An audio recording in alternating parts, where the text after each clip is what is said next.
రైతు భరోసా నిధులు 9 రోజుల్లో అందించాలని నిర్ణయించినట్లు వ్యవసాయ శాఖ మంత్రి తుమ్మల నాగేశ్వరరావు వెల్లడించారు. భారీ వర్షాల కారణంగా ఖమ్మం జిల్లా మధురలో నిర్వహించాల్సిన రైతు ఆశీర్వాద సభ రద్దయిందని తెలిపారు. రేపు హైదరాబాద్ శిల్పకళా వేదికలో రైతు భరోసా పంపిణీ సదస్సు ఏర్పాటు చేస్తామని అన్నారు. రాష్ట్రంలోని 73 లక్షల మంది అన్నదాతలకు రైతు భరోసా నిధులు పంపిణీ చేయనున్నట్లు తుమ్మల వివరించారు.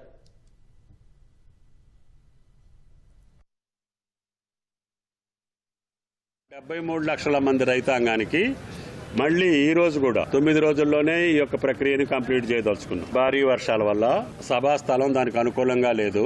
ముఖ్యమంత్రి గారి ఆదేశాలు ఏంటంటే రేపు లాంచింగ్ హైదరాబాద్ లో శిల్పకళా తరుణంలో లాంచ్ చేసి వాతావరణాన్ని బట్టి ఈ మదిరి నియోజకవర్గంలో సమావేశాన్ని ఈ 9 రోజుల్లో ఎప్పుడైనా సరే ఇక్కడ బహిరంగ సభ ఏర్పాటు చేసుకోవడానికి ఆయన గారిని అడిగి దాని ప్రకారంగా ముందుకెళ్దాము.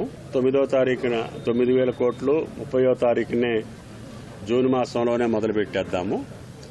ఇది 9 రోజుల ప్రక్రియ కాబట్టి వాతావరణం అనుకూలిస్తే ఏదో ఒక రోజున బట్టి గారి అనుకూలమైనటువంటి తేదీకి ఇక్కడ బహిరంగ సభ జరుపుకోవడానికి ఆయన ఆలోచనకు తగ్గట్టుగా ముందుకెళ్లాలనేది ముఖ్యమంత్రి గారి కోరిక.